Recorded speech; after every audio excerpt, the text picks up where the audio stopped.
Alors au Japon, dans un site qui est quand même très beau, près de la mer, entouré de montagnes, de rochers, de forêts, il y a le plus grand sanctuaire Shinto du pays.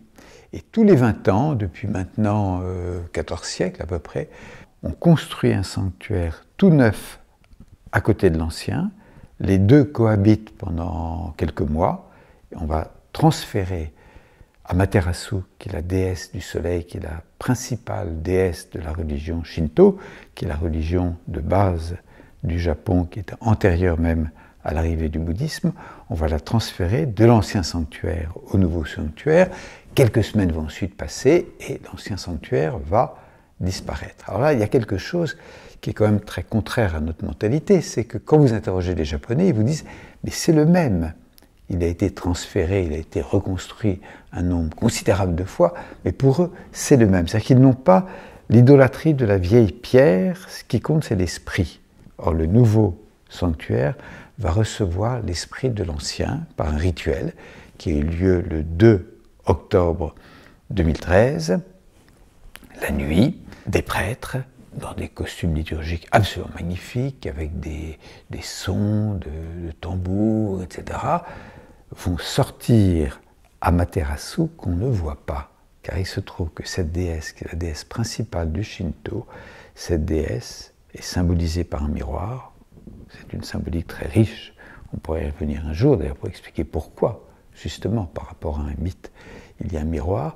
Le miroir est caché dans un coffre. Et personne ne voit ce miroir. Mais il y a une puissance qui émane.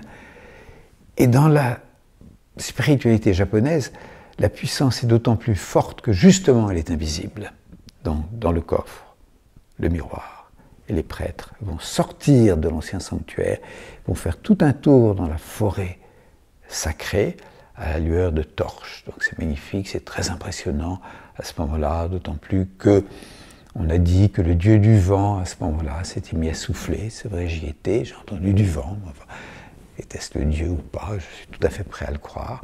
Donc on fait tout un tour dans la forêt, et ensuite, le coffre va être installé dans le nouveau sanctuaire, et donc le nouveau sanctuaire va être comme l'ancien, avec cette puissance spirituelle, cette puissance symbolique qui émane de ce miroir invisible.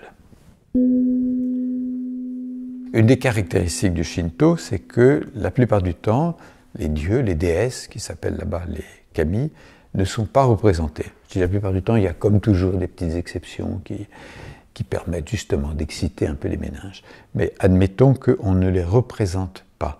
Ce sont des puissances, des souffles qui sont liés aux forces de la nature. Donc vous avez le kami des arbres, vous avez le kami de la cascade, vous avez le kami de l'eau, vous avez le kami du vent, vous avez les kami de la pierre, là, qui nous entourent tous. Et en même temps, il y a des kami qui sont des êtres qui ont joué un certain rôle dans l'histoire du Japon, ou des êtres d'une grande spiritualité, qui deviennent aussi des kami.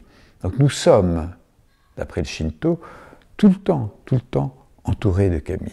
Et c'est là où on comprend un des aspects fondamentaux du génie japonais, qui s'exprime très bien dans les deux grandes formes poétiques que sont le waka et le haïku, c'est que la nature est sacrée. La cascade est sacrée. C'est tellement sacré, je me souviens, je me promenais avec une amie au Japon, elle me dit « Ah, cette cascade, c'est un sacré féminin. Et l'autre, c'est un sacré masculin. » Et ce n'était pas parce que l'une était plus échancrée que l'autre. Non, non, c'est quelque chose que eux perçoivent, que moi, à ce moment-là, je n'étais pas capable de percevoir. L'arbre a un message à nous transmettre, le rocher a un message à nous transmettre. La terre est une terre sacrée, et ça, c'est fondamental. Je me souviens même d'une marche avec les Yamabushi, une marche rituelle au Japon, il y a quelques années, où on nous fait passer sous un rocher qui est planté dans la terre et ressortir de l'autre côté. Nouvelle naissance. La terre, c'est notre mère.